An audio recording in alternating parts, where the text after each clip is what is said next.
What's going on, everybody? Lone Star Cards here. We got another video for your enjoyment, pleasure, and my personal collection pleasure. This is a mail day video. It's about 15 minutes long, and we're gonna get in here and give you guys an inside look at what I have been collecting lately. This is just the first of a few packages that should be coming in for me coming up here. So we are not collecting Zach downtown cards, but it's a cool little touch. Got his little autograph on it, so that was nice of him to send that. But what I did buy from Mr. Zach is a pretty good card, so we'll see that here in just a second. I'm doing a little bit of everything, some football, some primarily baseball, some hockey, a little bit of football, and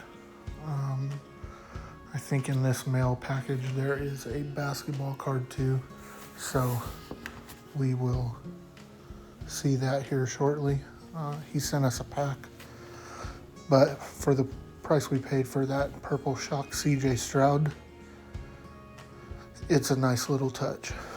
92 Upper Deck baseball. I was 10 years old when that came out, and that was when Upper Deck was the king of the market.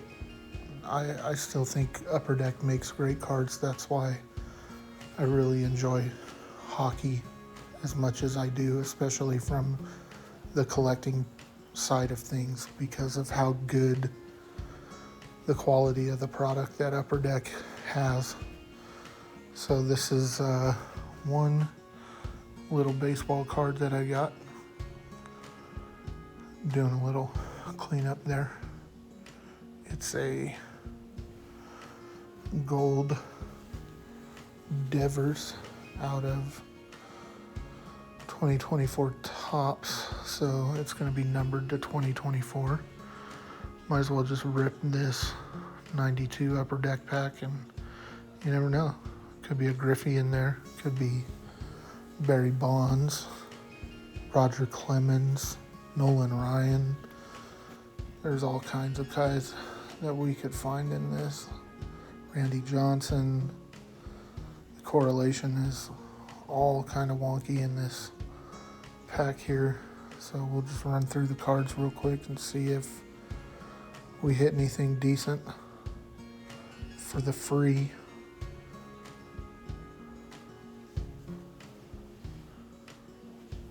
These cards are all sticking together, and I guess that's what happens when they've been wherever they've been for the last 30 something years. But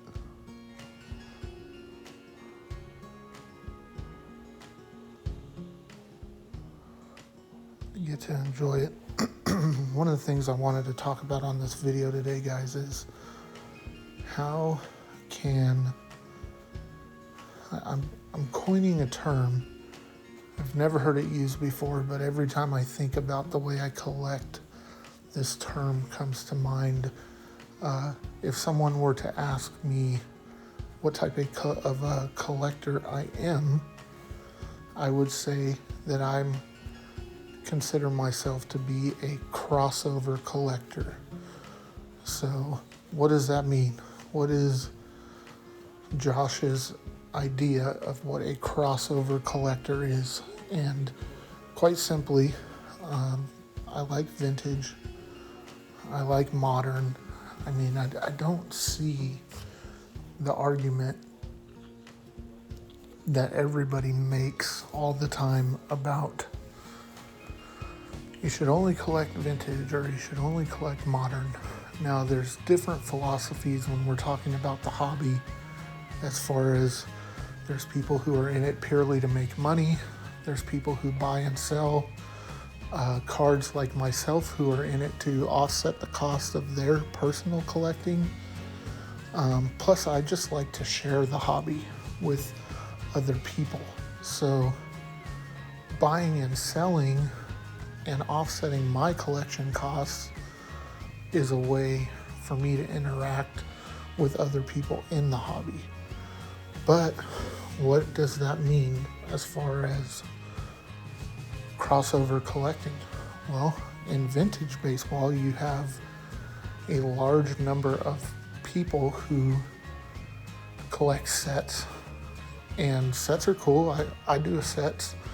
I don't put them in binders or anything like that. I just kind of collect sets and put them away. But my primary thing I would say that I do the most of is player runs.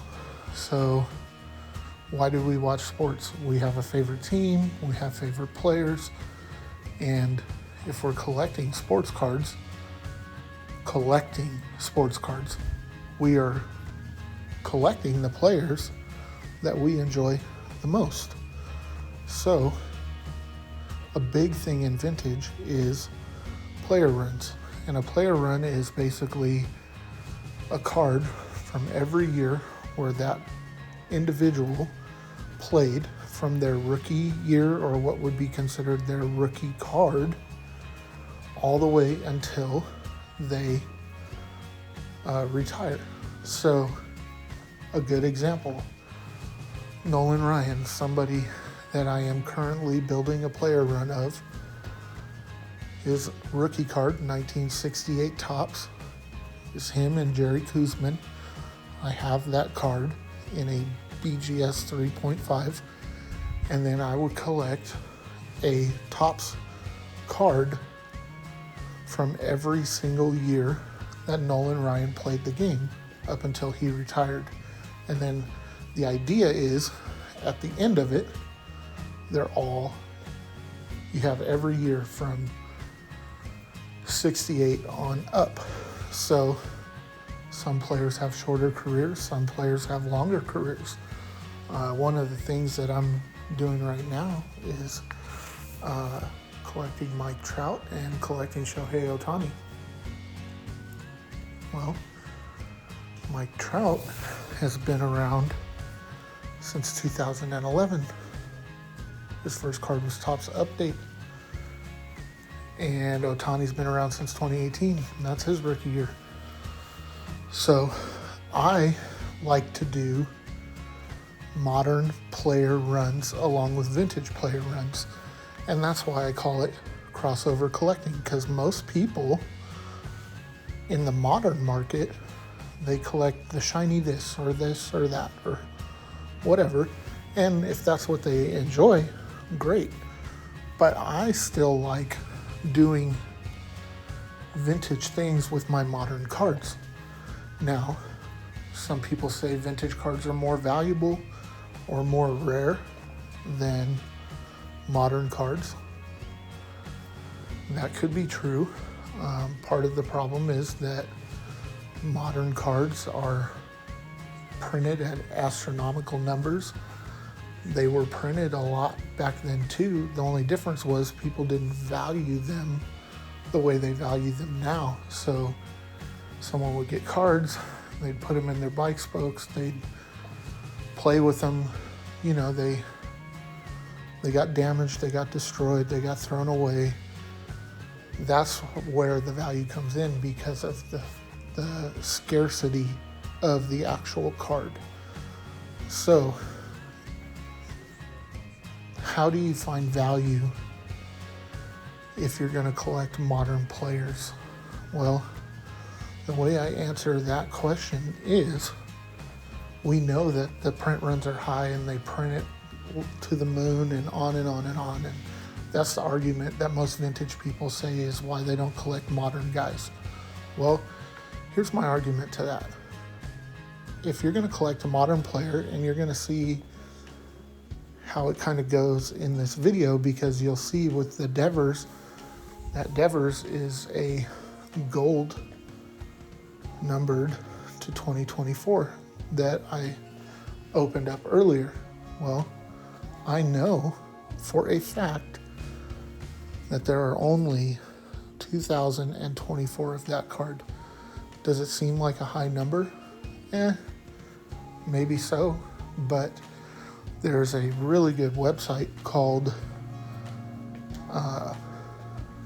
Baseball Cardpedia, and you can actually see any given year, any given player, modern cards, how many numbered cards they have. So even though they might be printing millions of a base card, there might only be 5,000 total numbered cards of that player for that year. So in my opinion, that is where modern cards can retain value. So simply put, if you're going to collect a modern player and you want your player run to retain some value, you might want to consider collecting a numbered card. Now, you can set your budget based off of how rare is the card, right? Like these golds, these are probably, neither one of these are his rookie cards, and they're probably $2 to $5 each. Now, eventually they'll go to the grading company and I'll send them to PSA and they'll get graded. And do I want a high grade? Yes. Do I really care? No. It's about building out a gold player run of that player. And I think there will be value in the future of something like that. And the more specific you get, the higher the value. So I've decided to do this with 3 new players.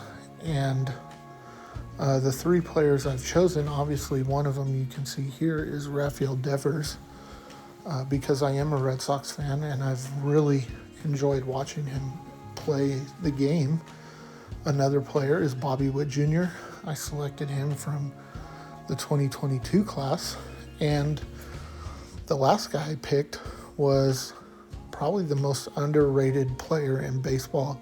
I consider him to be the best pure hitter in all of baseball of this generation. He is like the Tony Gwynn of this generation, or the Rod Carew from before that. And that player is Luis Ariz.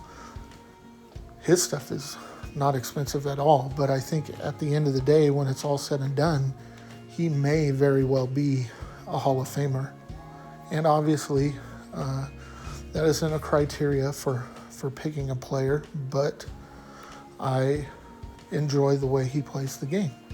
And I enjoy Devers, and I enjoy Bobby Witt.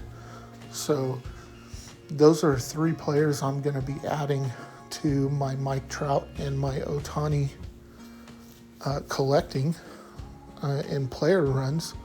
So I just grew that to 5. But like these gold numbered cards, they're not super expensive. Their rookie card is gonna be your priciest one, and you might as well, if you're gonna start with the rookie card, you can probably buy it graded already, but even that's not gonna set you back too much. Like I bought the Bobby Witt, it'll be in a future mail video because it hasn't come yet, but I got the 2022 flagship gold Bobby Witt Jr. rookie card in a PSA 9, I think, for $130. And that's probably a little over comps. I think comps for about $100. But this is a really good way, guys, to guarantee future value in what you're collecting, because the numbered cards ensure that the print run is low. I mean, there are some cards out there that have 5,000 graded rookies. Well, you can't even get that out of a gold card in Topps Baseball because it's numbered to the year. So there will never be 5,000 Bobby Witt Jr. 2022 update or Topps gold rookie cards. Same thing with Devers. Same thing with Ariz.